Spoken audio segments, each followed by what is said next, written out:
Dabo, le futur père de la commune d'Amadou Haayre.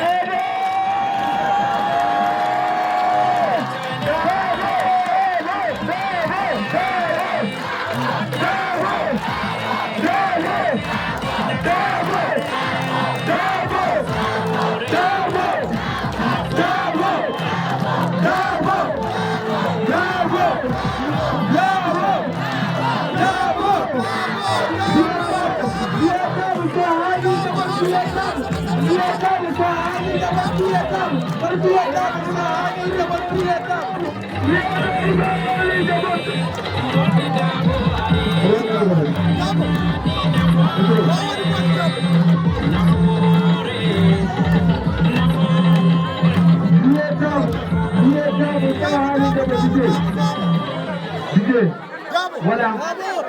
min ko ɓuri waɗde men impressionné ko hande oɗo délégation mo jiimi ɗo wonɓe accompagné Mbondy cama Dabo ala neɗɗo golle kuuɗe ala ko hakkude kelli fara joom hakkille mum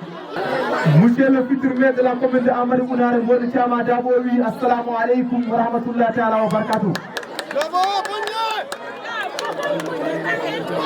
o wi jamma hande o waɗanimo weltare no fewi koy o wi ɗo ari ɗo e galle makko o galle o wadde ɗo meeting o wi e ardade miñiraɓe makko koy o wi miñi ko kewɗo nafoore o wi miñi ko mo ɗamminaki hay goto yewtaki hay goto o wi miñi ko ñaamo e warñede mum kono barka jañe manne barka jañere kelle koy o wi omo wiyamo Seydou Konté o wi omo wonde ɓesgu makko miñuko en e mawnuko en o wi o wasa firtinde hay goto o wi ɓeyde hay goto haalano galle he o wi fof ne hawra koy o wi hono miñuko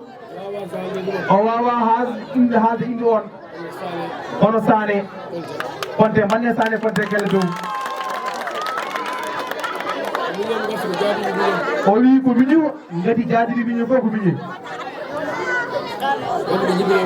o wi kadi ɓen jibina ko juuɗe makko koy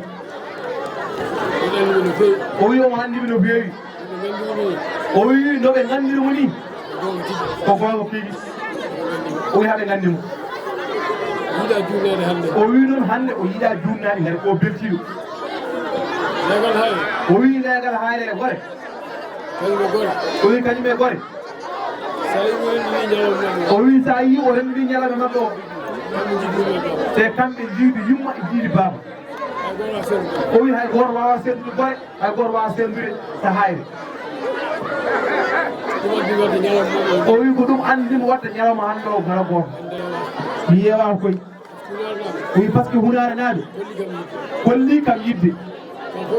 o wi kamɓe fof ɓe ndewi caggal Allah mbi caggalam o wi kala to ari o sikkata ko ɗon ɓuuri o wi tene kadi ko gonga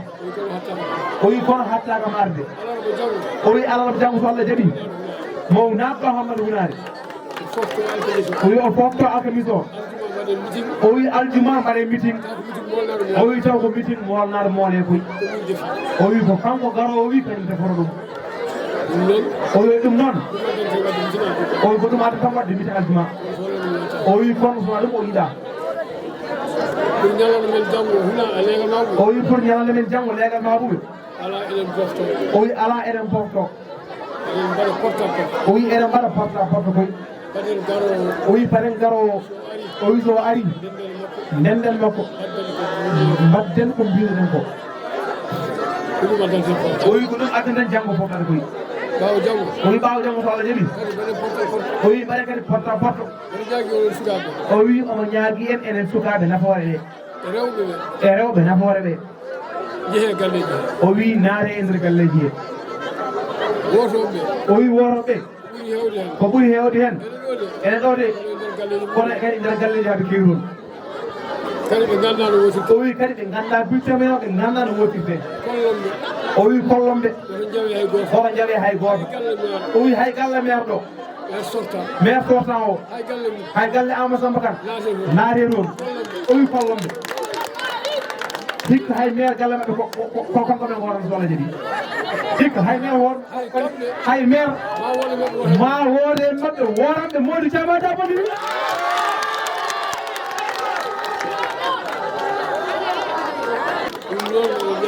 o wi ɗum noon eɗen ñaagui Allah yo Allah hokken mairie ya barke seydi o wi o dartinani mairie ndi pour tekkide bosma ko koy o wi gadi alhamdulillahi rabbil alamin omo jogui ko ñaami koy